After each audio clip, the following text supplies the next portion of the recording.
क्या उत्तराखंड में मजार की आड़ में कब्जे का खेल चल रहा था? देहरादून की महिला, हरिद्वार की सरकारी जमीन और ऊपर से अवैध निर्माण। सरकार की सख्ती बढ़ी तो अचानक खुद ही ढह गई मजार। सवाल ये अवैध खेल कब से चल रहा था और कौन दे रहा था संरक्षण? नमस्कार, आप देख रहे हैं राजकुमारी और मैं हूं आपके साथ ऋतु बिष्ट।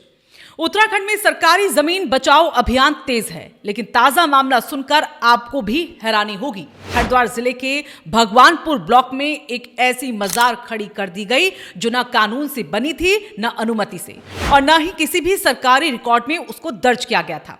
और हैरानी की बात, ये मजार बनाई भी गई देहरादून की रहने वाली नसीम बानो द्वारा। शहीद वाला ग्रांट के बीचों बीच इस सरकारी भूमि पर इसको बनाया गया। अब सवाल ये उठता है कि देहरादून के नसीम बानो हरिद्वार में जाकर सरकारी जमीन पर मजार क्यों बना रही थी? कौन था इनके पीछे? किसके इशारों पर ये खेल खेला जा रहा था?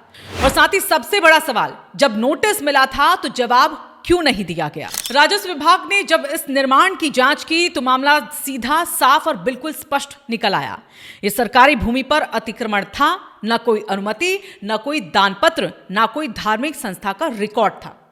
प्रशासन ने विधिवत नोटिस जारी किया, जवाब देने के लिए पूरा समय यहां पर दिया गया, लेकिन कोई सफाई नहीं, कोई कागज नहीं, कोई दलील नहीं। और फिर आया 4 दिसंबर का दिन, जब राजस्व विभाग की टीम मौके पर पहुंची, सख्ती देखी तो स्थितियां बदल गई। प्रशासन ने जब स्पष्ट कर दिया कि बुलडोजर चल सकता है, तो अतिक्रमणकर्ताओं ने खुद ही मजार तोड़ने का फैसला ले लिया। हाँ, खुद ही। टीम की मौजूदगी में पूरा निर्माण ढहा दिया गया। जमीन को प्रशासन ने तत्काल अपने नियंत्रण में ले लिया और केस का निस्तारण कर दिया गया। लेकिन असली सवाल यहां पर यही पैदा होता है कि अगर प्रशासन नहीं पहुंचता तो क्या यह मजार अगले साल किसी धार्मिक धरोहर के रूप में पेश कर दी जाती? क्या इस अवैध निर्माण के पीछे कोई बड़ा नेटवर्क था? क्या सरकारी भूमि पर धार्मिक संरचनाओं के जरिए कब्जे का एक पैटर्न दोहराया जा रहा है? ये चिंता इसलिए भी बढ़ती है क्योंकि ये पहला मामला नहीं है। 26 नवंबर हरिद्वार के पिरानकलिया क्षेत्र में स्वास्थ्य विभाग की सरकारी जमीन पर एक और अवैध मजार खड़ी कर दी गई थी। नोटिस दिया गया, समय मिला, लेकिन कोई कार्रवाई नहीं हुई।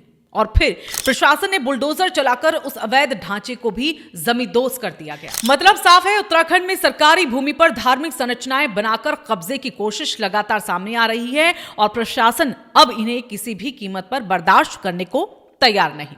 लेकिन जनता ये जानना चाहती है कि ये अवैध मजारें इतनी आसानी से आखिरकार कैसे बन जाती हैं?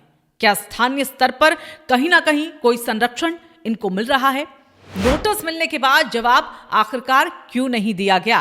और साथ ही एक सबसे अहम सवाल, क्या भविष्य में ऐसे निर्माण फिर से खड़े ना हो, इसके लिए प्रशासन क्या कोई स्थायी कदम उठा रहा है?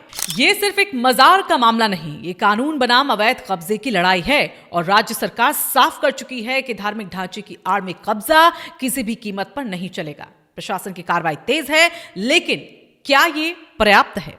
क्या ऐसी घटनाओं के पीछे चल रही छोटी बड़ी लॉबी का पूरा सच सामने आएगा? और क्या सरकारी जमीनें अब सुरक्षित हैं या अभी भी कहीं किसी कोने में अगली मजार, अगला ढांचा या अगला अवैध कब्जा खड़ा किया जा रहा है? अब इन सवालों के जवाब आने बाकी हैं, लेकिन हम इन्हें उठाते रहेंगे क्योंकि ये आपका हक है और सरकारी जमीन जनता की संपत्ति भी। अगर आपको लगता है कि ऐसे खुलासे जरूरी हों तो इस वीडियो को आप लाइक करना मत भूलेगा। अपनी राय कमेंट में जरूर लिखें कि क्या ऐसे मामलों पर और कड़ी कार्रवाई की जानी चाहिए। और हाँ, हमारे चैनल को आप सब्सक्राइब कर दीजिए ताकि ऐसे ही एक्सक्लूसिव, दमदार और बेबाक खुलासे सबसे पहले आप तक पहुंचते रहें।